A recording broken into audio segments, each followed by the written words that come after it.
It's midnight in London. Good evening, everyone. I'll call the Brandon Select Board to order for the December 9th meeting. First item is to adopt the agenda. Is there any motion relative thereto? So moved. And a second. Is there any changes to be made? If not, all in favor of the agenda as presented, say aye. Aye. Aye. Any opposed, say no. Any abstentions?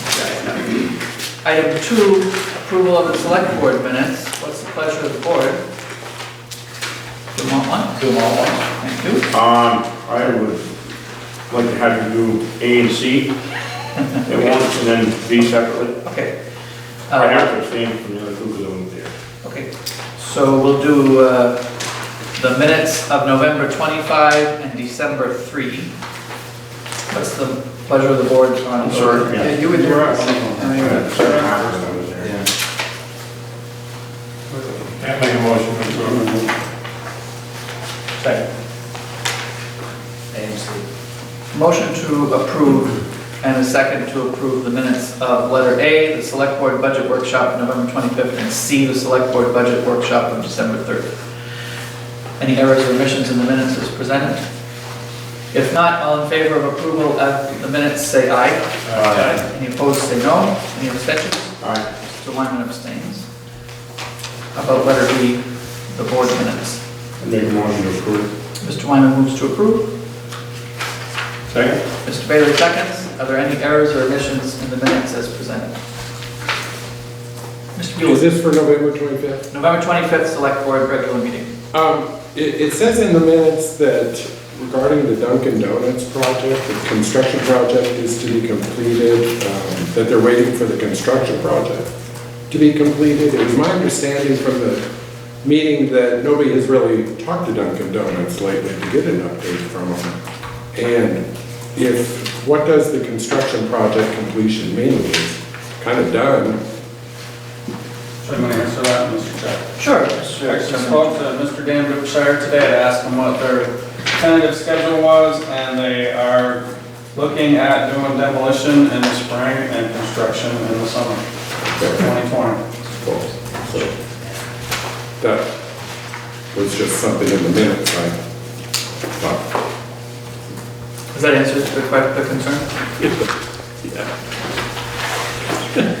Any other errors or omissions or questions? I don't think there's any correction to be made there, just a note of information. If not ready to vote on approval, all in favor of approval of the select board meeting minutes of November 25th, say aye. Aye. Aye. Any opposed, say no. Any abstentions? There we go. Item 3, the town manager's report. Mr. Appleton. That's for weeks of 25th and December, November 25th and December 2nd. Segment 6, just to let you folks know, they are anticipating winter shutdown this Friday, the 13th. Except for the installation of the handrails, when those come in that have been designed for this project, so they'll be putting those up just for safety reasons. So the other things that are going on, installation of guardrail on the retaining wall, coming up across the street here. They've been doing some drainage work still. They were doing some sewer jetting today. The pedestrian rails that I just spoke about, they actually have been able to continue to pour some concrete on stairwells on residential properties. And the punch list is starting, and like I said, shutdown is this Friday. So you might see a few things out and about, but nothing major. They've actually moved out of the first floor on Briggs Lane, and they're using some of the space in the basement right now, so but they're pretty wrapped up. Other happenings, the buildings at 57 and 31 Newton Road have been demolished. Still waiting for a reply from the resident at 477 to proceed with their buyout. Chief Raquel and I have been working on updating the traffic ordinance. I'm hoping to have a draft to you guys by the first of the year.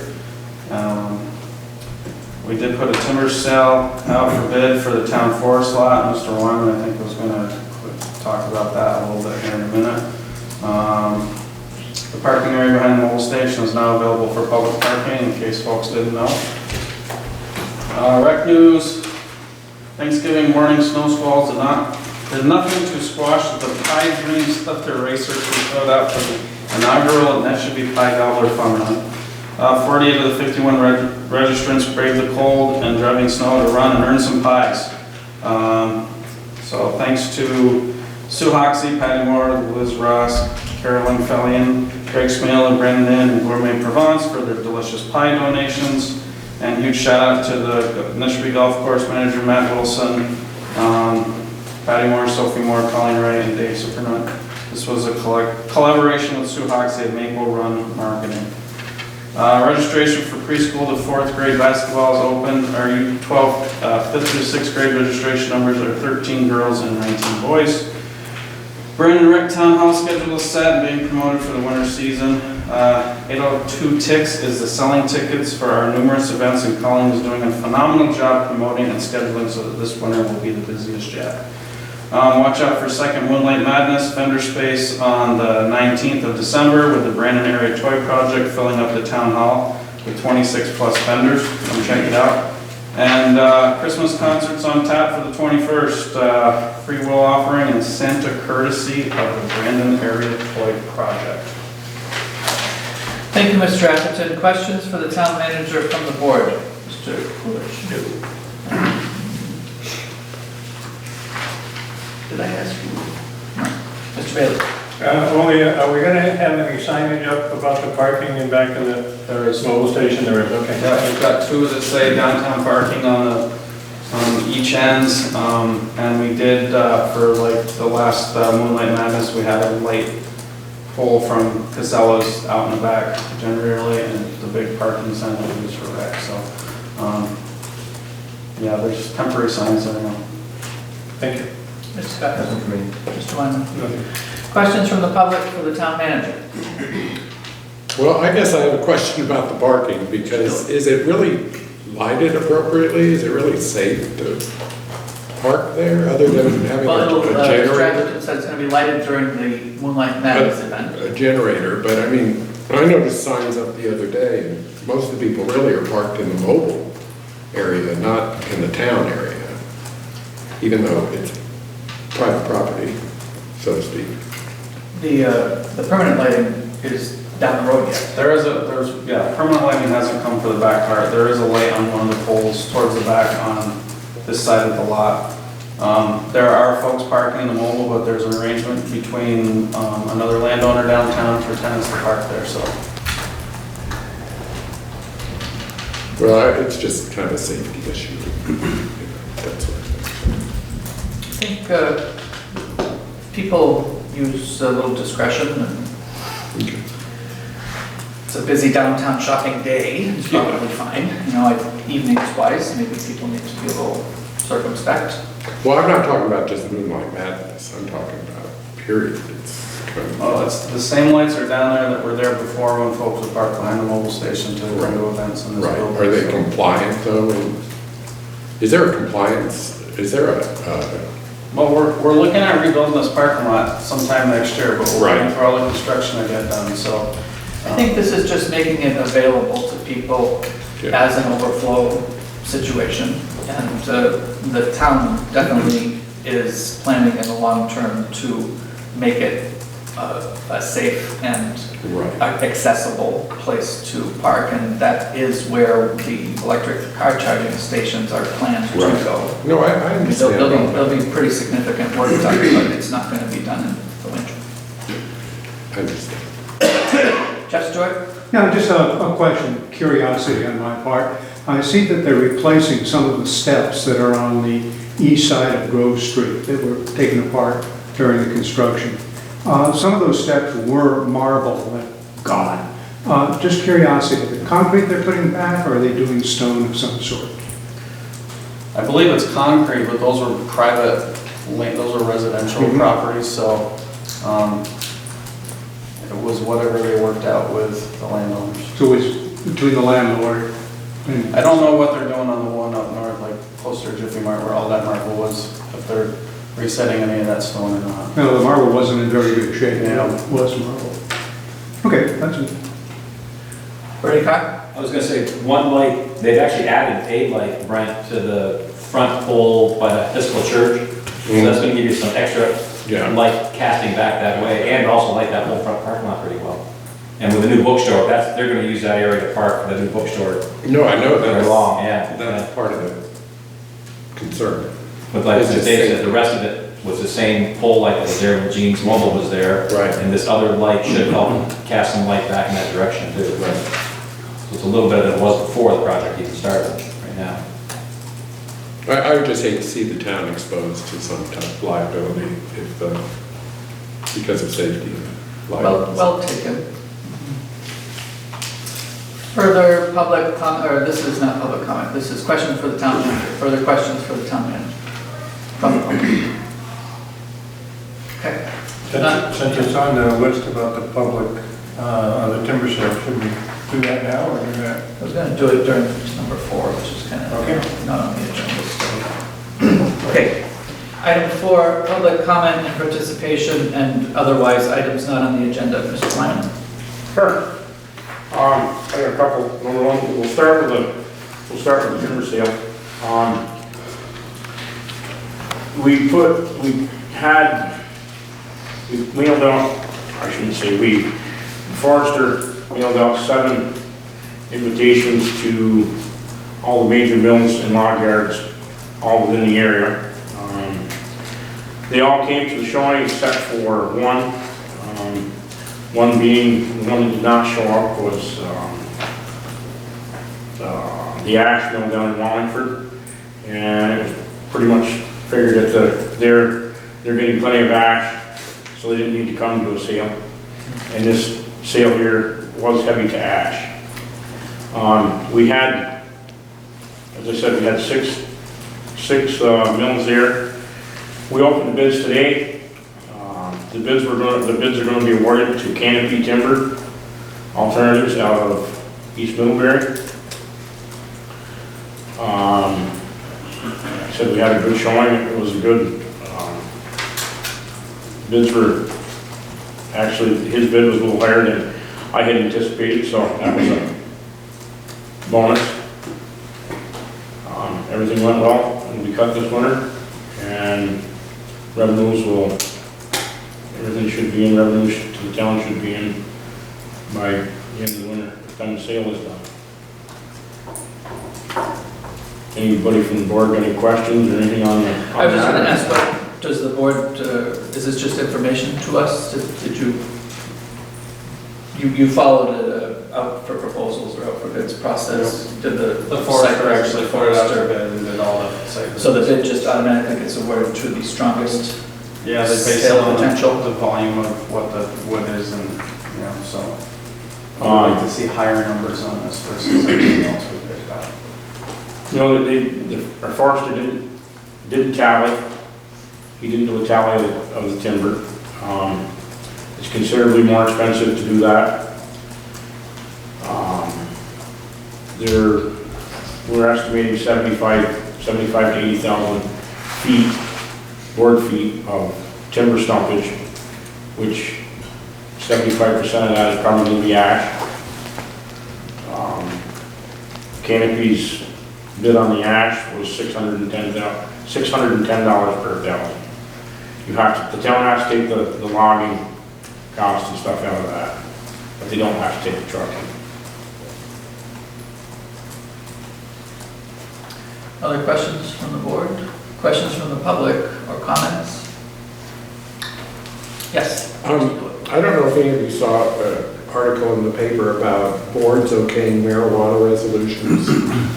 It's the Vermont. Oh, wait a minute. I meant questions about the timber sale. Oh, sorry. I'm sorry, yeah. Any further questions about the timber sale? Marijuana in there, he wants it. Yeah. Okay, so thanks Different name. to the forest. Who is the forester? Chris, Melody? How do you spell last name?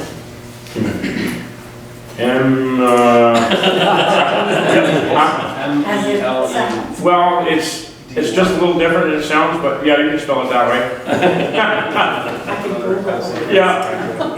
What did you come up with? M-E-L? O-D-Y is. O-D-Y-M? Right, and the spelling is similar, but it's, Is he the Vermont forester? I believe it's- what's that? Google this. yeah, I mean, he's not a county forester or anything, he's just He's a forester and So the town engaged him to prepare the timber sale? Very good. And the other comment I had is, I talked to briefly today, I mean, had a lot of pros and cons with the stoplights. But one that I had noticed myself, and I think it could be corrected or just a sign, when they're coming off Park Street and you're in the right-hand turn lane, a lot of people, because it's red, a lot of people will sit there and wait. There's no sign, there's nothing says that you can't turn right on red. You know, I'd like to see a sign put up, right-hand turn on red at that particular location, because that bottles up traffic. I mean, there's not a vehicle coming from the south, and they'll sit there and wait till the light changes, where they don't have to. I think that's one thing that might help on some of the congestion here. What do you think, Mr. Atherton? Can we get a light on red after stop? That's just sad.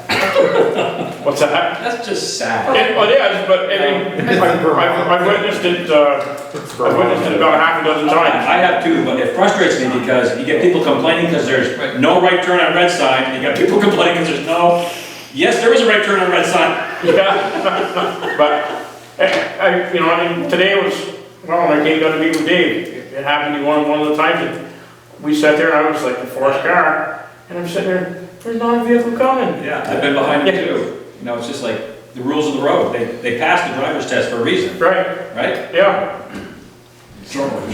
Yeah, right. Someone should. Well, while we're talking about signs and putting our 2 cents in, coming out of Union Street, turning right, currently there's a no right on red sign across the street, but there almost needs to be one right at eye level to the right, because a couple of times I've been coming out of Carver Street and people have done a right on red, and when you're turning into Union out of Carver, you're coming right through that zone, and it's been almost, you know, a nose cruncher.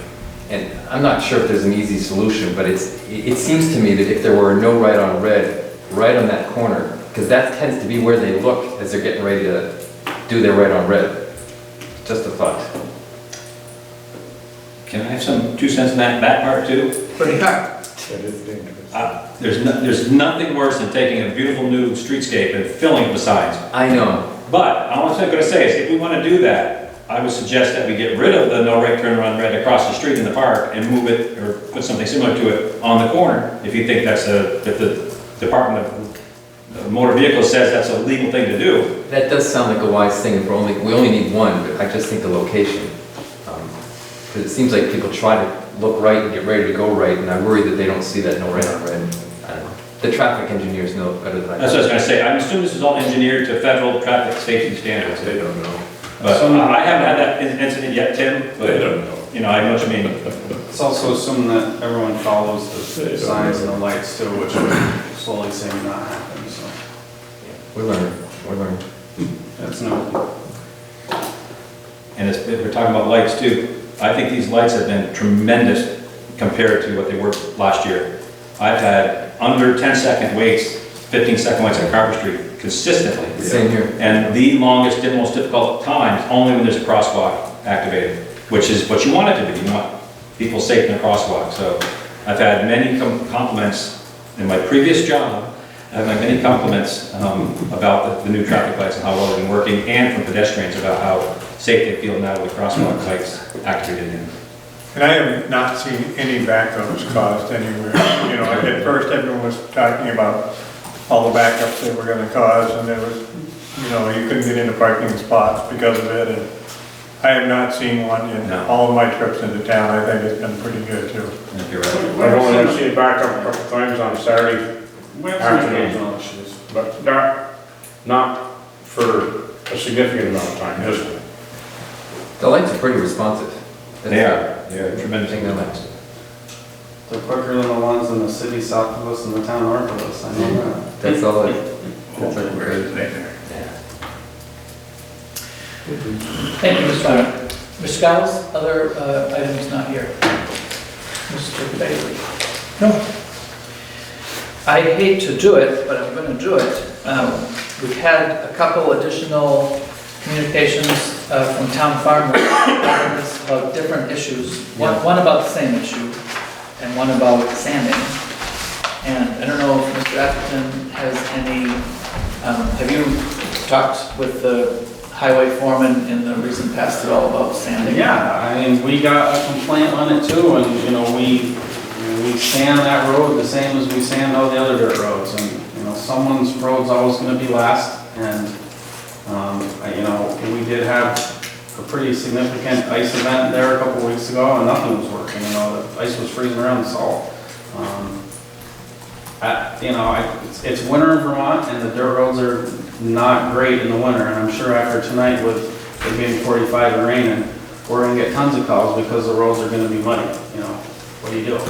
It's, I hate to say it, but that's what happens when you live on a dirt road. You know, I live on one, most of us do, I think here. So, it's subject to the elements. So, you know, I actually, well, we've had a few issues there on Town Farm Road, and every time I've driven down, I try to do the loop on Town Farm and Wheeler and go down Lover's Lane. They've been fine. I don't have an all-wheel drive vehicle, I have snow tires, and I don't have a problem getting around at all. I delivered board packets Friday with 7 inches of new snow falling, and you know, it's what it is. Could I chime in? Please. I drove it a couple times today, and just partly because of the stuff we got. One of the comments that came out had to do with the bridge. I did spend some time sitting on the bridge, just drove up and stopped. And it's a narrow bridge. And one of the ideas that seems like a really good one that I would love to see floated by the right people that know more about this than I do is whether or not we should make that a one-lane bridge and sign it saying, you know, caution, one-lane bridge. So that way people know that they really need to be expecting to stop if they see someone coming.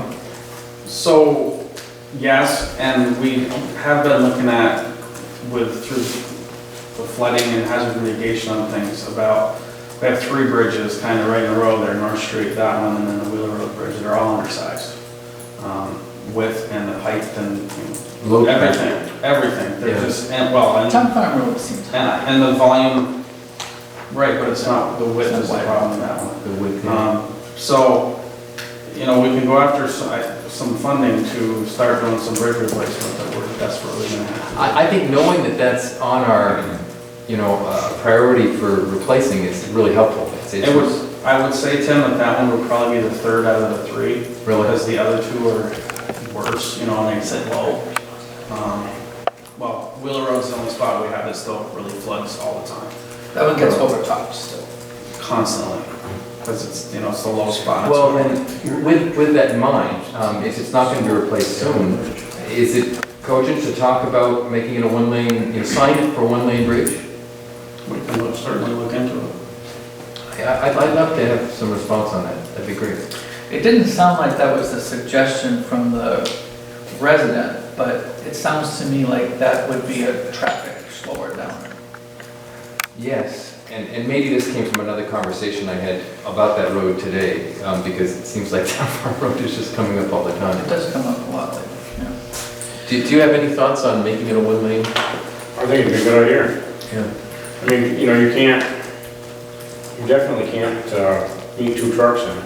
You can, but it's. I heard it would be difficult making it with 2 pickup trucks, let alone 2 dump trucks. I mean, I have met, years past, I've met with trucks, 2 dump trucks. It's very tight. Well, can I also ask you, and again, this is comments that I heard today in my travels.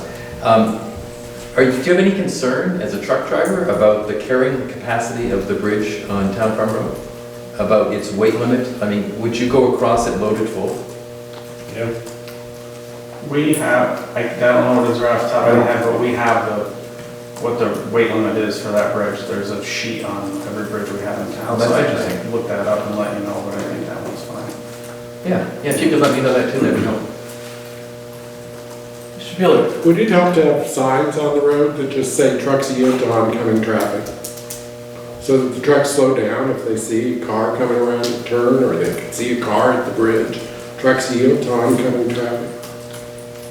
So that they just slow down when they see a I car. don't- Anytime I've been on the road, I haven't seen the trucks being a speeding problem, I've seen the cars being a speeding problem.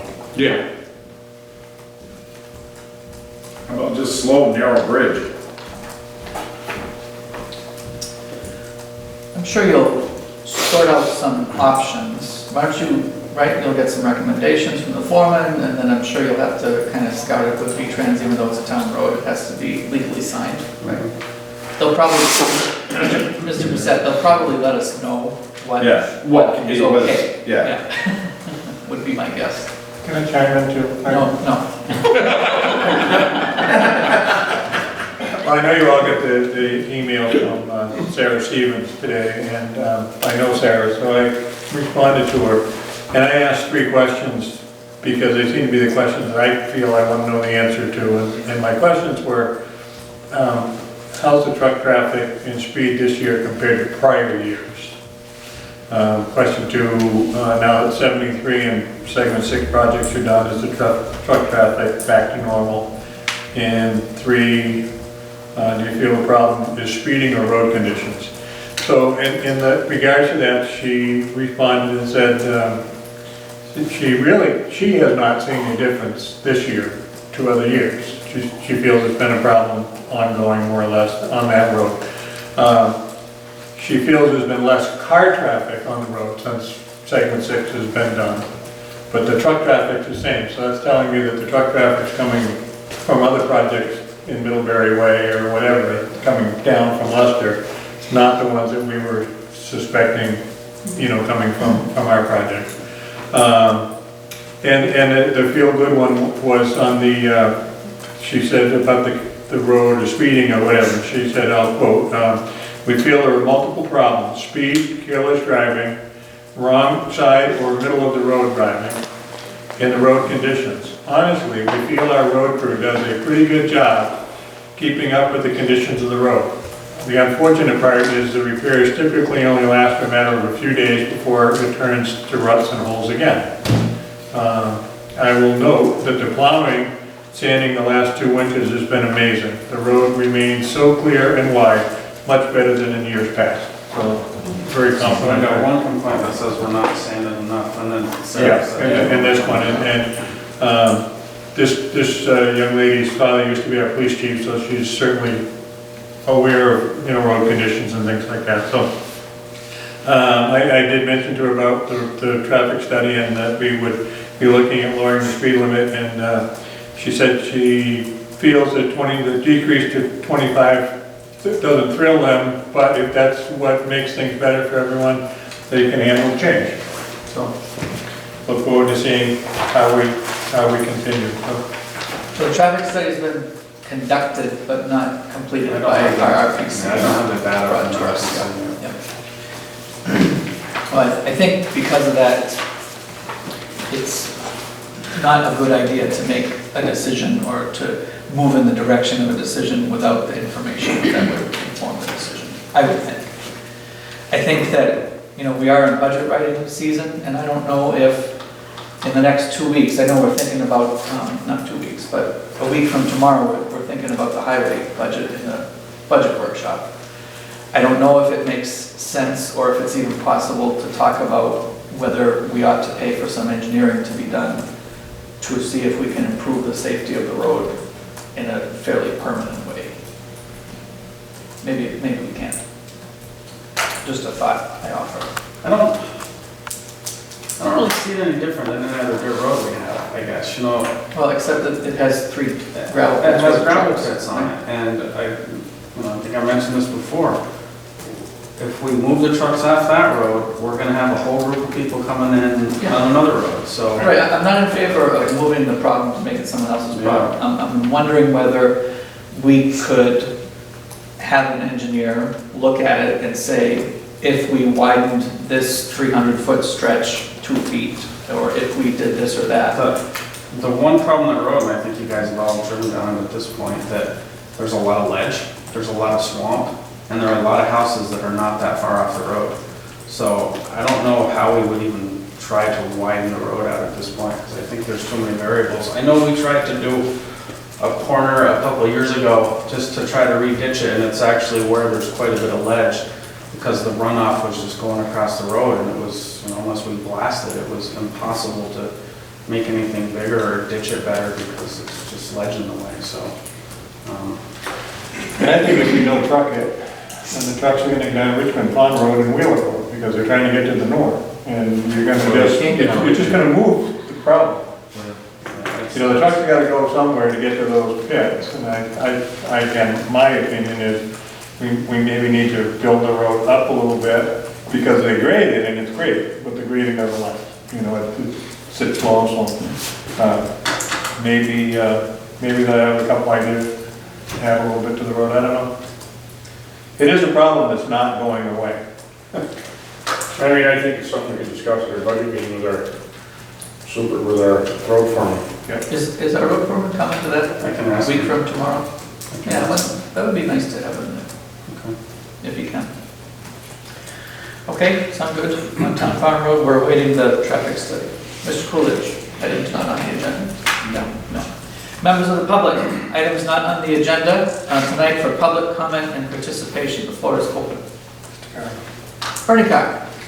I just wanted to tell you that as of November 30th, I'm no longer the public information officer for segment 6. And I wanted to say how proud I was of the Brandon residents to get through the last 2.5, really last 5 years of construction in this town. And the support of the select board and the hard work that you guys did has allowed this to get to its completion. Dave, Daryl, the road crews, I mean, there's been Ray, Counter. I think we can be really proud of having got this municipally managed project through to its completion. And I was proud to work for the town, and the support of the townspeople and you guys, and Dave and Daryl and Ray has been what helped me to get through it all. And overall, working with Casella, Du Bois and King has been worthwhile, and they've been very, very responsive, pretty responsive to all the things that needed to get done in the town and my interaction with the townspeople. So I thank you again for letting me be your public information officer. Thank you for a job well done, Mr. Carr. I think that you wound up being the sounding board for people's suggestions, which was probably rewarding, and you wound up being a little bit of a whipping post for people's complaints, which probably was less rewarding, but it was good that there was one point of contact where people could go to for reliable, accurate information. And of course, you know, I think part of why you were such an attractive candidate to the project in the first place for the role was being able to communicate the way you were able to communicate in advance, as often as you were able to communicate in advance when you knew stuff was about to happen. So thank you for that. You're welcome. For your part in the Segment 6 project. And I did let everybody know that after talking to Dave, I said to him, what's the new process? And old Mr. Town Manager is taking it on, extension 210. And he's going to have to deal with these from now on. But he's been doing a good job with it right along. He's worked well with me. I worked well with him to try to get the correct things done and to be responsive to all the town people's concerns. Thank you, Mr. Carr. Thank you, Bernie. And thanks, Mr. Atherton, for adding another responsibility to your plate. We'll get you that unlisted extension you requested. Burner phone. Further public comment tonight? Mr. Yeah. Mueller? Yeah. I didn't know if any of you saw the article in the paper about the towns that are passing resolutions about the sale of cannabis. And the VLCT, VLCT News? well, no, but the resolution is drafted by the Vermont League of Cities and Towns recommends measures to protect the authority and flexibility of local government under a hypothetical commercialization system. I think that the point of it is to try and keep more income in the towns rather than it going to the states.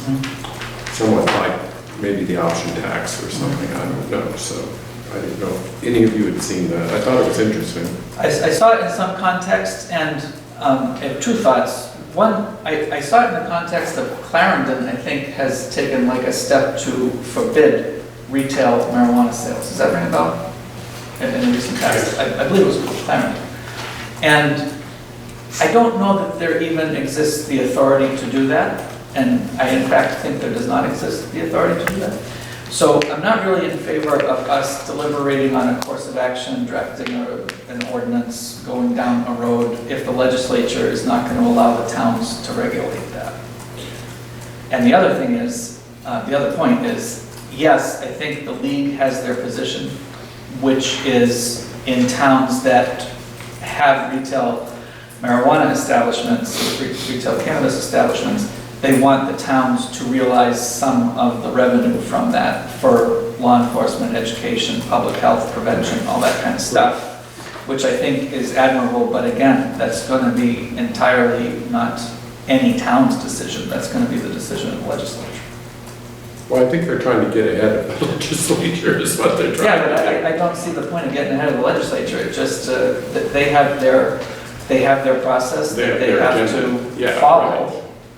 And they have, that's their role. And I think Right. that their role should be respected. And I think the legislature, when they go down a road like that, they do tend to solicit, they have hearings, they'll talk, I'm sure Butch and Stephanie will be kind of polling their 3 select boards, like what do you folks think about it in our communities? And I think that that's probably when we ought to come to some consensus on. I'm not opposed to thinking about it or talking about it if anybody has any opinions. I thought it was interesting. I think that the towns that have decided, okay, we're going to, regulate it in advance of legislative action, I think is a little bit foolish.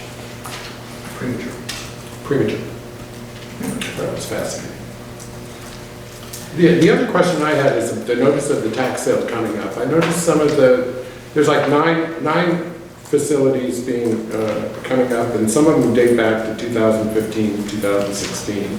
Some of them are this year, so there seems to be quite a diversity I of, think it's because, Delinquencies. Mr. Atherton can correct me if I'm wrong, I think it's because they are all mobile homes, are they not? Mobile homes. And that's been a really gray area in terms of who owns it, right? who the town pursues for taxes. I mean, it's just been a mess statewide, not in Brandon. But this is a big Vermont-wide problem in terms of trailer homes. So if you would like me to clarify. Please. We have done mobile homes in the past. We've demoed 3 of them in the last 4 years. We had some issues with this one park where at one point, some of the owners were trying to form a co-op and we wanted to give them the opportunity to do that. The park was for sale. So we held off on putting the mobile homes and the tax sale that went last spring to wait and see what would happen. Some things fell through for most of them. The park owner changed hands. The town didn't see any action with the taxes, so we decided to move forward with the tax sale just on those mobile homes. Had the town worked with them like other property owners? We do every time. For payments in. We offer the option to do a payment plan Okay. that's supposed to get them caught up to speed in 12 months. They have to be faithful with their payments, and the majority of them have gone through that process more than once. Well, it was just, I think some of the dates, like 2015, 16 caught my eye. Because some of them had payment plans from taxes Yeah. from 2 years ago and didn't honor the tax agreement, so. Okay. Yeah, it's a little bit of a unique case for all the reasons that have been discussed. No, it appeared to be. And I do want to say that for information, that the town is very supportive of the residents' effort to form a cooperative trailer park. And I think that that was the right thing to do. And I'm very pleased that we made an effort, but it wasn't fruitful in the end. Further public comment tonight? Just got one question. Yes. I know it's not finished. Are they gonna plow the sidewalk down there again? Sidewalk's not in yet, Steve, that's the problem. So most of it's gravel. I mean, hasn't been there for how many I know. years, so. But I was using it for a little while, and now I see people are using it. Yeah, it's, we won't really be able to plow it because half of it's still all gravel and it doesn't plow up, so. Last call for public comment. Okay, we'll move along to item 5. It's a request for an appointment to the Historic Preservation Commission from Bob Clark. What's the pleasure of the board? I'd like to nominate Bob Clark. Mr. Coolidge moves the appointment. I'll Mr. Bailey seconds. Is this an indefinite term commission? This is like. I believe they are. I think this is the indefinite term Yes. commission. Right. Any, the motion is made and seconded to appoint Bob Clark to the Brandon Historic Preservation Commission. Is there discussion? Grateful that someone's interested in doing that. Yeah, he's a good guy. He did attend the last meeting, so. As an observer. Of the Preservation Commission. Good. And he still chose to. It was kind of fun, if no further discussion, ready to vote, all in favor of appointing Bob Clark, say aye. Aye. Aye. Any opposed, say no. The ayes have it. Item 6, the assessor's report on errors and omissions of the grant list. So this comes to us every year. Obviously, we're seeing a little more of it with the reappraisal happening, that, you know, they're really kind of fine tuning on this right now, so, few changes there as set forth, and there's some data behind the cover page that shows the values and stuff, so. This was a pretty well presented, I mean, considering the amount of information that it is, like, I was able to follow along on this report, so thanks to the assessors for putting it together this way. So, this is really for our information, right? Or do we have to accept this? No, you have to accept We it. accept this, okay. Is Or there a motion to accept the assessor's report on errors or omissions, which will in fact increase the grant list by $108,000? make a motion to accept. Mr. Lyman moves to accept. Mr. Coolidge seconds. Any questions or any discussion? If not, all in favor of accepting the assessor's errors and omissions report, say aye. Aye. Aye. Any opposed, say no. Any abstentions? The ayes have it. Item 7, a green fleet policy discussion. So, Mr. Giles asked that I include this in the select board packet for this meeting, and I think he was prepared to discuss it. Yeah. Shall I introduce a little bit? Please do. Yeah, so I recently started corresponding with a listserv group of progressive select board members in Vermont. And one of them is a select board member in Thetford. And he put forward this green fleet policy as kind of a model. And apparently they did this modeled after a longer, more exhaustive policy from Minnesota that they found. And they trimmed it down. And it seems to be a pretty modest, reasonable first step. And as I was mentioning to Dave, a lot of the benefit in my mind about this, because I assume you've all had a chance to read it a little bit, it doesn't impose anything on us. The real thing it imposes is the gathering of data, which means after 2 or 3 years, we'll actually be able to, as policymakers, look at accurate information about how much fuel each of our vehicles are using and how many vehicles we have and how many greenhouse gas emissions they're producing. And we'll be able to possibly make wiser, longer term choices about do we start thinking about transforming our fleet in a different direction and possibly invest some money in that choice. The policy here says quite specifically that any replacement of vehicles has to do with meeting operational needs of the town and being cost effective. So they're really not, the policy doesn't in any way suggest we should spend more money on greening our fleet. But I think that might, after 2 or 3 years of data, we might actually have a cogent conversation about whether that's desirable to actually invest money in greener equipment. The last thing I might suggest is that operationally, perhaps the one thing this does do that we might or might not already be doing is when it looks at fleet maintenance of using environmentally friendly products whenever possible, recycled coolants, re-refined oils, where cost effective and where it won't void the manufacturer's warranty. You know, a reasonable effort will be made to reduce and eliminate vehicle leakage. I mean, I'm kind of assuming we do that already, but it's kind of nice to have that in our policy, that, you know, that we'll do that. I'm a little bit curious about retreaded tires for large wheel or slow-moving vehicles. Is that a wise thing to do? They seem to have come to it in their policy. You run them on your back, like the trucks, and I'm sure that, I don't know if we do it or not, but we run them a lot on the back. The retreaded? Yeah. Yeah, save some money. Retreaded on the equipment, you know, just, yeah, I mean, it saves you a little on the truck tire, that I can't tell you what it does on equipment tires, because we don't use them in our industry. Yeah. Well, it seems like a good idea to our highway foreman. It seems like an environmentally desirable thing to reduce the demand for new tires.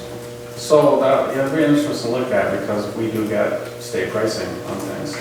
So we're usually less when, you know, it's usually less when we purchase things Yeah. like that, so, yeah. Well, and this policy might help weigh those benefits, because there might be a cost benefit on one side, and yet if it's just a little bit more and we're, you know, doing something environmentally beneficial, we might pay, you know, if it was reasonable, the difference.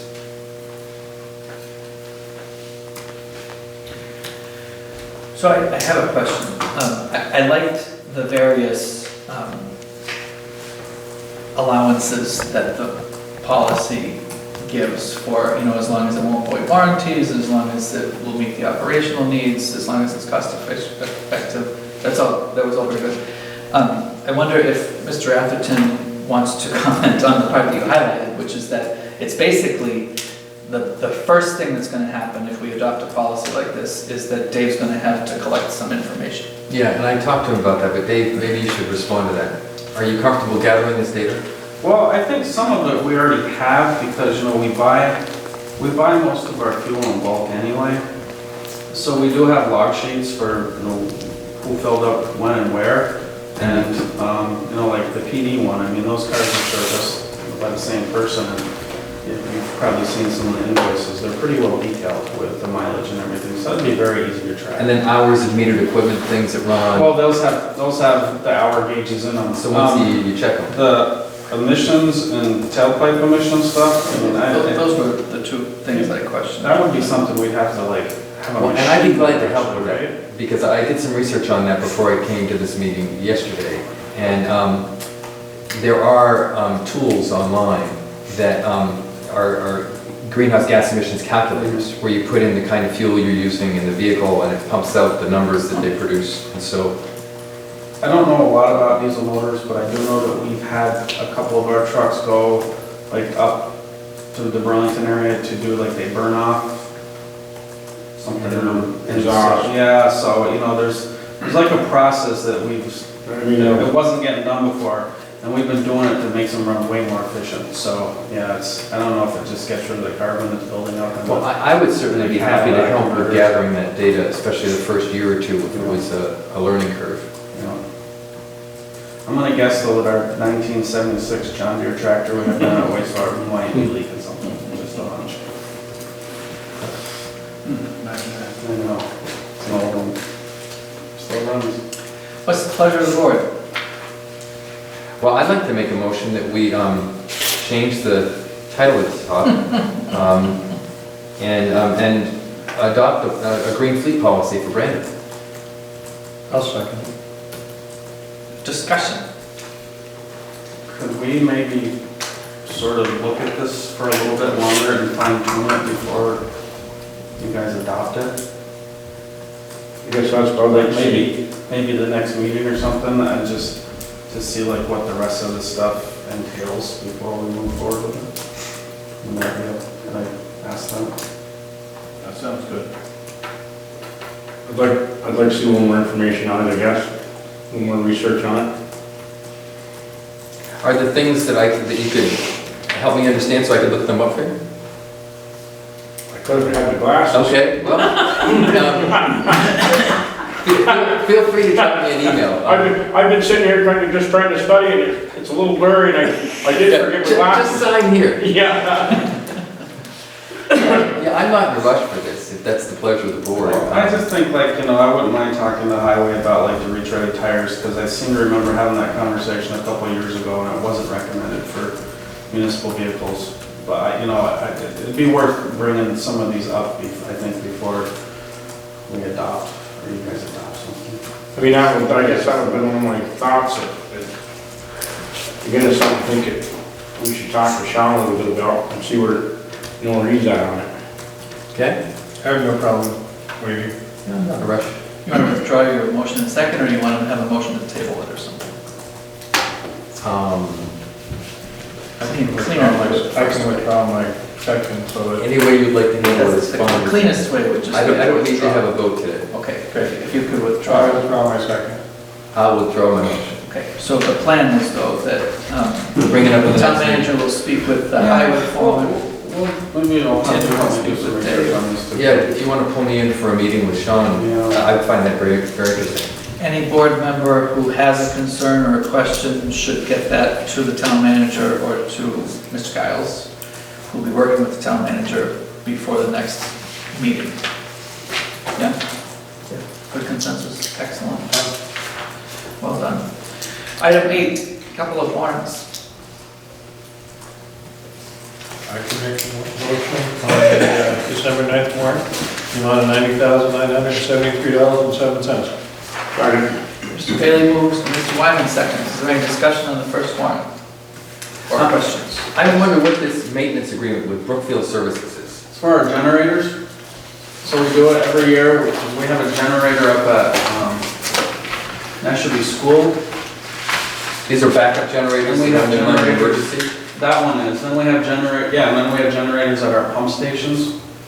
So they do annual maintenance for us, whatever, regular tune-up, which it's worth it. They actually drop the price a little bit if we get it done, the agreement done earlier too, so. But we've been using them for quite some time. Yeah, that was my only question, thanks. Other questions? If not ready to vote on the first warrant, all in favor say aye. Aye. Any opposed say no. Any abstentions? The ayes have it. Item B, a Route 7 construction warrant. I'll make a motion to approve that one, $360,000, $360,420.12. Motion by Mr. Coolidge, is there a second? Sure. Second by Mr. Bailey. Any discussion or questions? Mr. Giles? Well, yeah, since we don't see the invoices, I'm just always curious to have you confirm that you've looked at them and they seem like they're in order. They are. Thank you. Ready to vote? All in favor say aye. Aye. Any opposed say no. Any abstentions? Aye. Mr. Wyman abstains. Aye, twice. Close your eyes. Yeah. Just on those invoices, sometime I could show you, like, everything is based on quantity per item, so like, everything that's used out here, there's a line for it, and it'll show like what was used during this period, so it's pretty detailed. Yeah. I mean, it's like to the point where it's crazy, Exactly, and I think if we saw that, I'd probably look at it and go, that it all makes sense, but because we don't see it, and I don't mean, well, I kind of do mean to put you on the spot. Well, that's okay. It's not a legal thing as much as it's a peace of mind thing, and I know that you've looked at it and you've really thought, is there $20,000 that shouldn't be there? And so that's why I asked you. Okay. And that's why it's important, Charlene, that it shows up before the vote. Got it. Thanks. So then, additionally in the packet, there is a letter from the executive board of the insect control district. I believe this is for board information as we're writing the budget, right? Wayne brought it into me, and it was addressed to you gentlemen, so I figured I would bring it in so you could read it. Anybody have any questions about what was submitted or anything they want to highlight about what was submitted? It looks like it's a 3.5 or a little bit larger than a 3.5% increase over the previous year's assessment, Yeah. which I think is quite reasonable for what they do. I think we had it budgeted like our last budget, it was like 41,500, and it went to like 42,021, I think. So this came in since we, Wayne brought it, we met the yeah, third, yeah, right? We met yeah. the third. Yeah, Wayne brought it to me last. So when we meet tomorrow night, this will be updated. Yep, Jackson's already updated it, so you can probably do it. Very good. It Didn't it end up last year was pretty moderate mosquito-wise, though? wasn't moderate legal expense-wise for them, though. Well, that's true. That's all we're talking about is how much funding they require to operate. I do not know. What was it, an easy mosquito year? I think it's the same, I mean, it's, you know, It never is. if they don't spray, we know it, that's for sure. It's pretty bad. I think I would, since it's come up in our meeting, I would just, I think I would raise the idea that I would love to see the mosquito issue approached from a health standpoint as opposed to a nuisance standpoint. I don't believe it's being approached from a nuisance standpoint. Well, and this is just, I guess why I bring it up is because sometimes it's represented as a nuisance standpoint. And I would love to just keep refining that notion because I'm very, very supportive of health concerns with mosquito-borne illnesses, which is clearly what I think motivated this whole process. And yet I'm sensitive to other concerns that see the obliteration of mosquitoes as a nuisance issue that I think has a problem of balance. I think in the recent past, I have seen opponents only of insect control refer to it in terms of a nuisance issue. And I think that the mosquito district has been pretty forward and pretty transparent about the public health impact, and the two deaths that were experienced within 5 miles of where we're sitting right now one summer. I think if people were in town when that happened, they remember that, and if they weren't, then they think, oh, it's just a bunch of bug swatters. I do appreciate that perspective. If a plane crashes and you're then hypersensitive to planes because of that one plane crash, that's an unfounded fear of something that's not true. There is a rational fear for plane crashes, but it's analogous to that. It's like, yes, the deaths occurred, and yes, there are mosquito-borne illnesses, but that doesn't mean that we then swing all the way to the other side where the goal was to eliminate all mosquitoes. Well, and that's not their goal, but, and with funding, which is what we're asked to talk about in terms of their assessment, it's not like all of a sudden West Nile came, all of a sudden Zika came, and then they started spending $1 million a year. Like, they're still doing this on a total shoestring.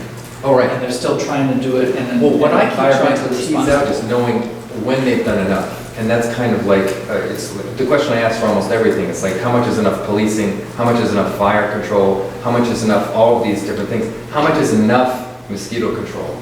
And I'm not really, my goal was not to come in and complain viscerally about this. It's rather just to raise the awareness that there needs to be that sense of where is the right number. I think it depends, Tim. When we have years, it's all based on the weather. If we have a wet spring, it's going to be bad. We all know that. If we're dry, it's not as bad.